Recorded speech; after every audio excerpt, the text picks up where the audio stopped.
Good afternoon and welcome to the Happy Half Hour. I'm Leigh Kubin, Master Certified Life Coach and Mindset Coach. I'm Sandra Priestley. I'm a business and branding coach, feng shui practitioner. Happy Thursday. Happy Thursday. I am not drinking out of a can today. Oh, I am drinking this Californian Pinot Grigio that I got as a gift. It's Estancia. oh, that's a good one. I have never tried it before now, but it is a good one.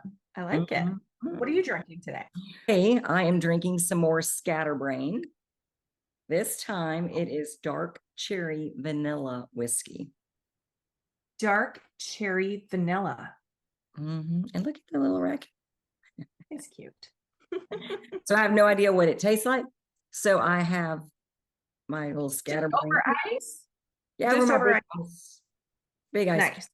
And then I have some iced tea in case this doesn't taste good. Yes. But I'm thinking dark cherry vanilla. I don't know if it's sat long enough.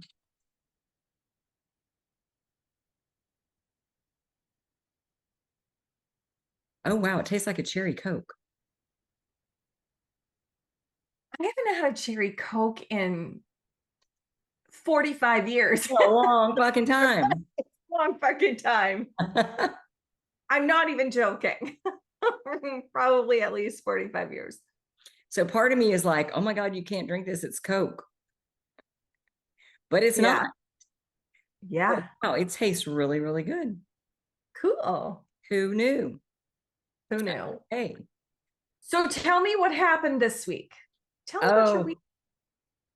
It's been an eventful week full of interesting nuggets. But one of the most interesting things that happened this week, we were working around the house. I think it was probably last Friday. We're working around the house and all of a sudden I hear a knock on the door. And I roll my eyes immediately. And I'm like, oh, here we go. Someone's selling something. And normally what I do is I just look out of our shutters right next to the door. And if it's somebody with a book of God of some sort, right, a clipboard that trying to say, I just politely don't answer the door and just continue on with what I'm doing. But my shutters were shut and I didn't want to be obvious and open them up and look out. So I went over to the side window and peeked out, and it was this young kid. I don't know if he was 17. I'm not sure if he was 22, but he was a young kid. And then I look out at the sidewalk, and there is a lawnmower just sitting in my sidewalk. So I thought, well, maybe he needs something.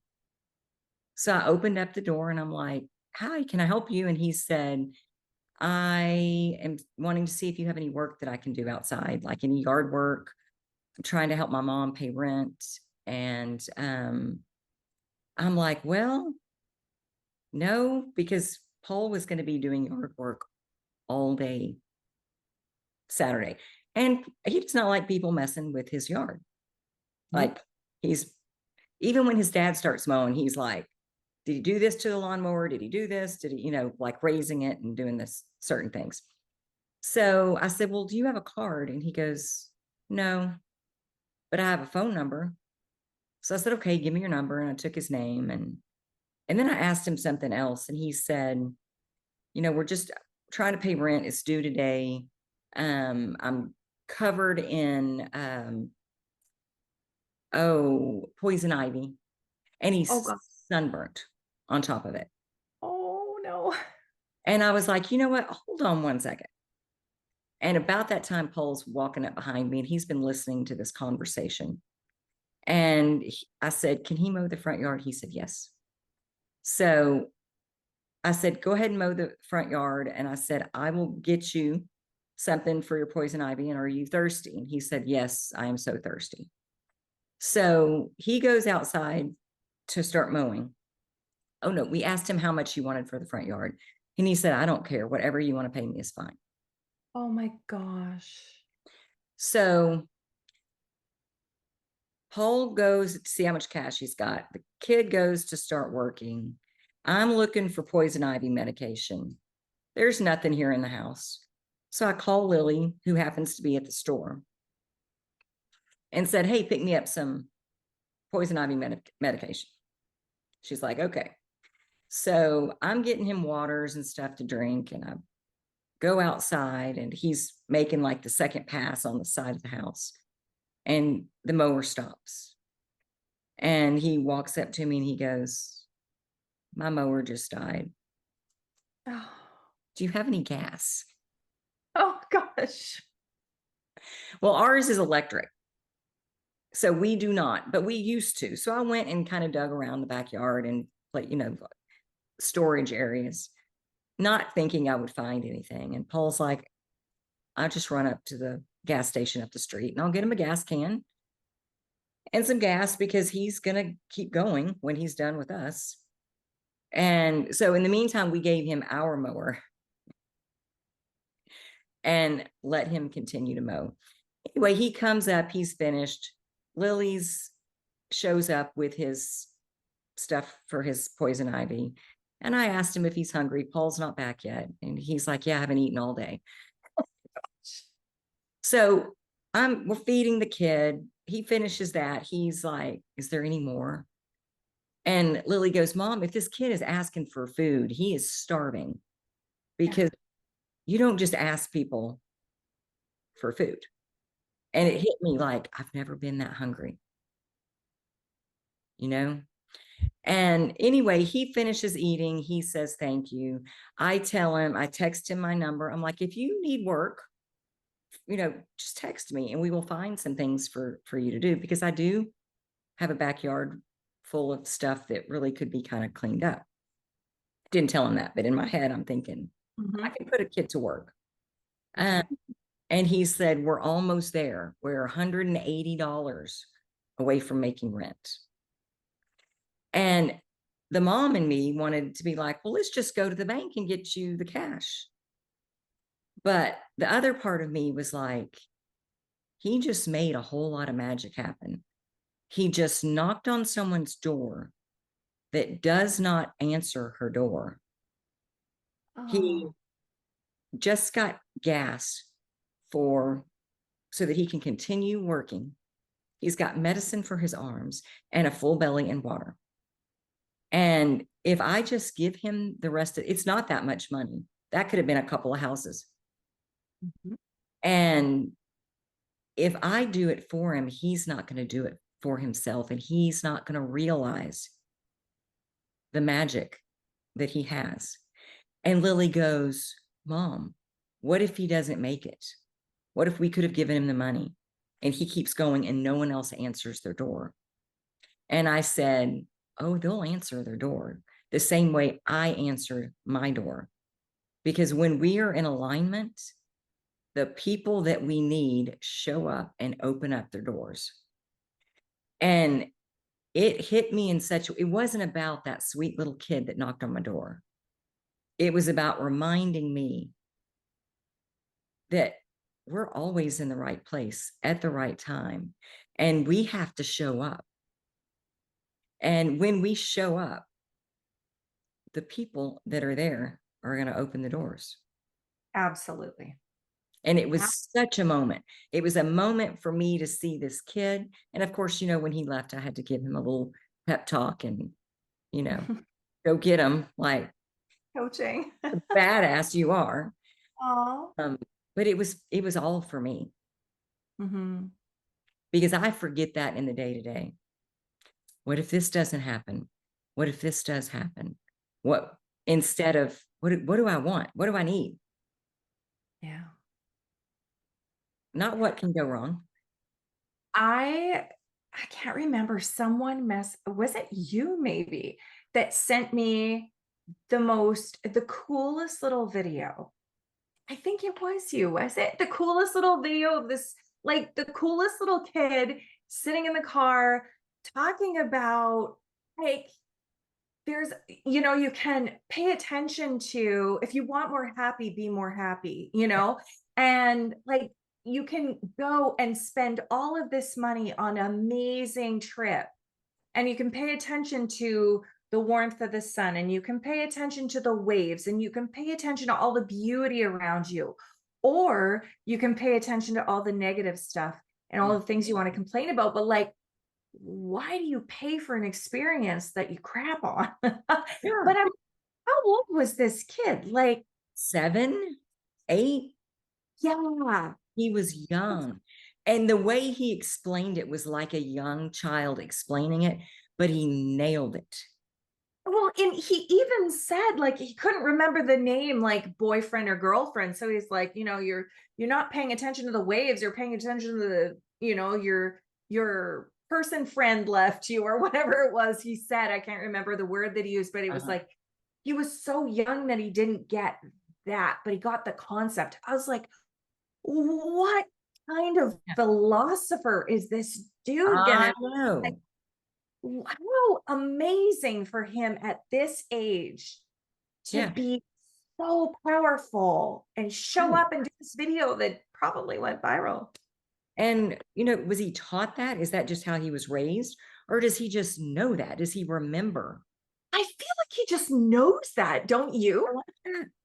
Like it just flew out of his mouth. Like it was like stitched into the fabric of his being. Yeah, because it wasn't rehearsed, it wasn't Oh, scripted, and no. it didn't sound like it came out of an adult's mouth, yet it made so much sense to a Yeah. 51-year-old woman. Yes.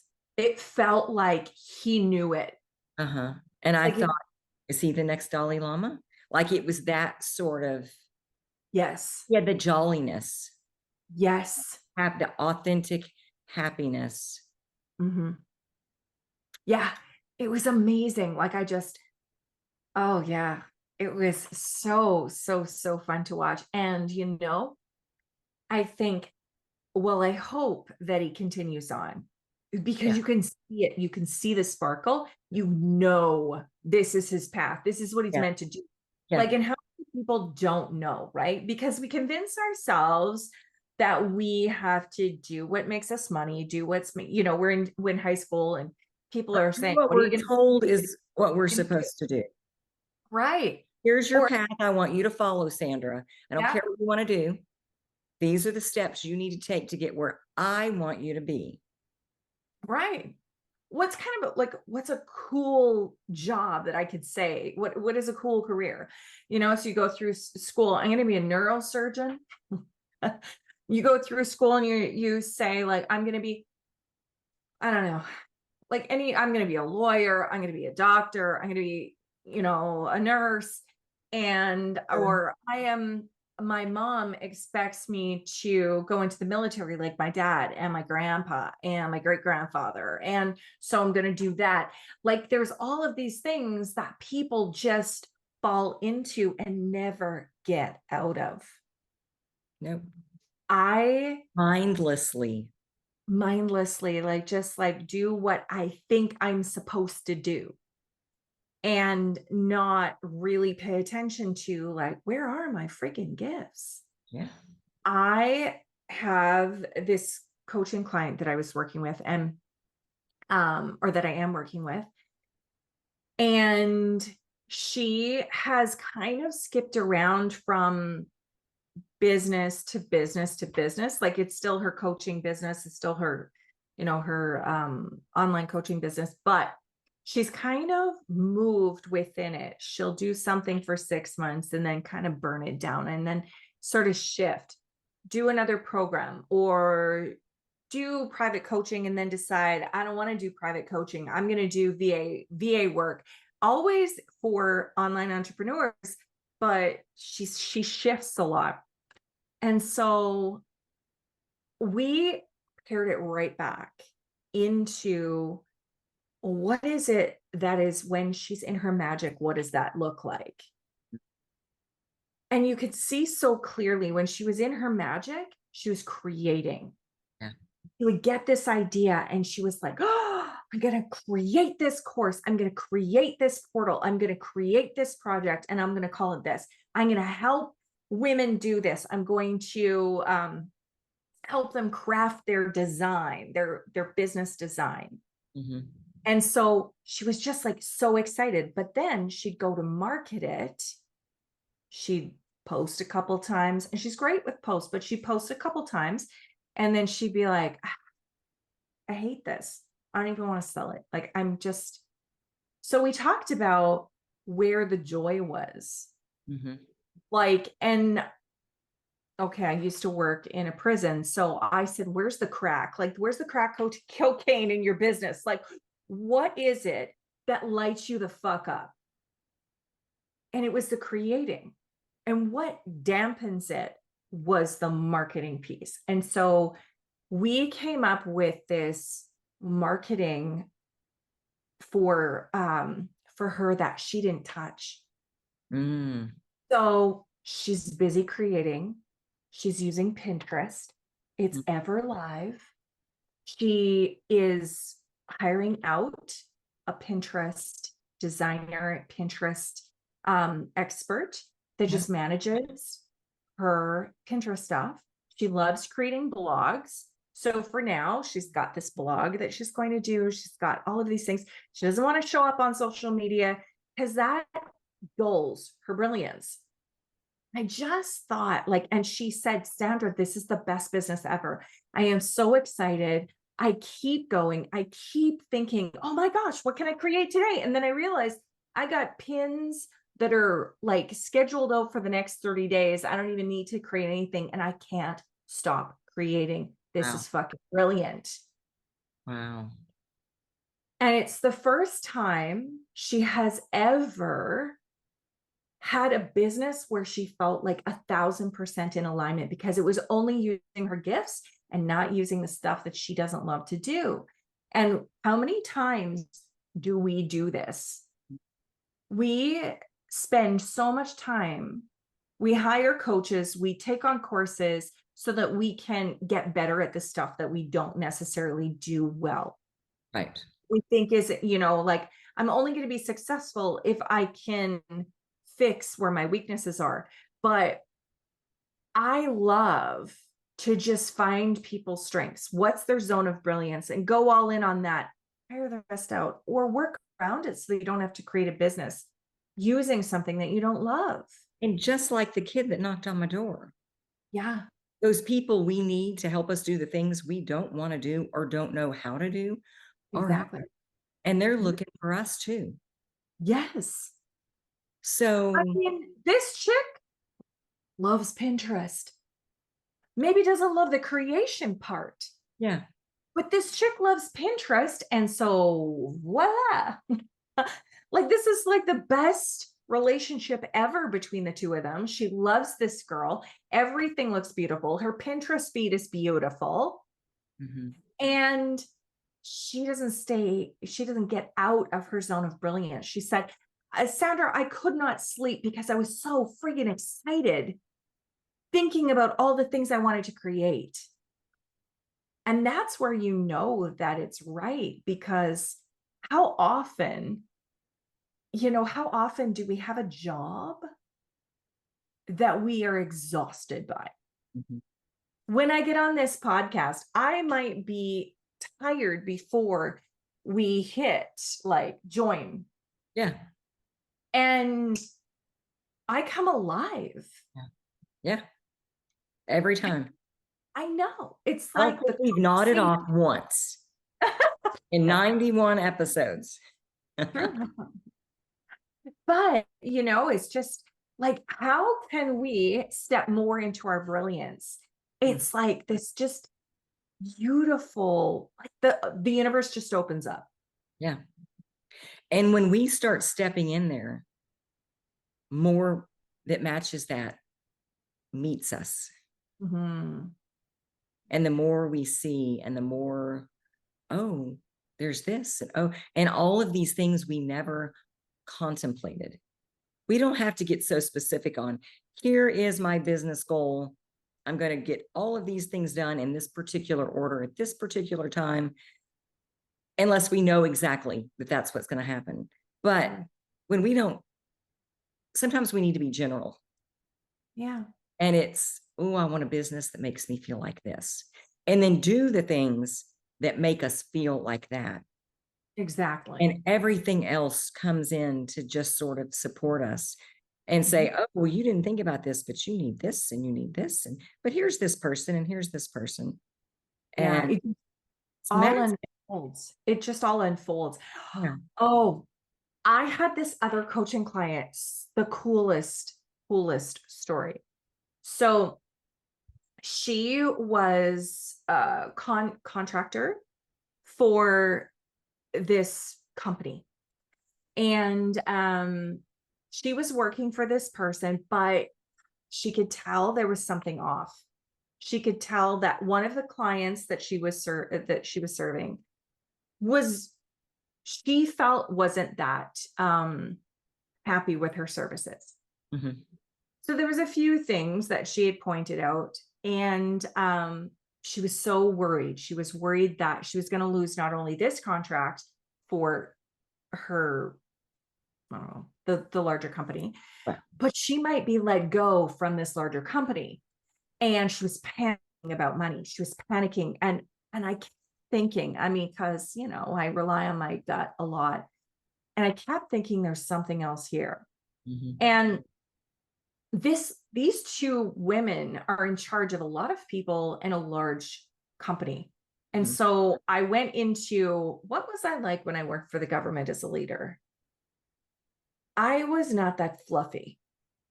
I was not that person that, if I was really, really busy, a lot of times it would just be a matter of fact, but I wouldn't make sure that everyone's feelings were okay. I would just say, this needs to be done. Have you done it yet? Okay. Can you please do it now?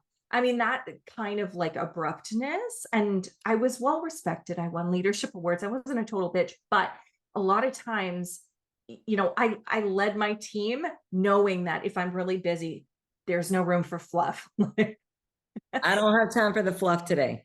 I like, it's not capable. I'm not capable of it.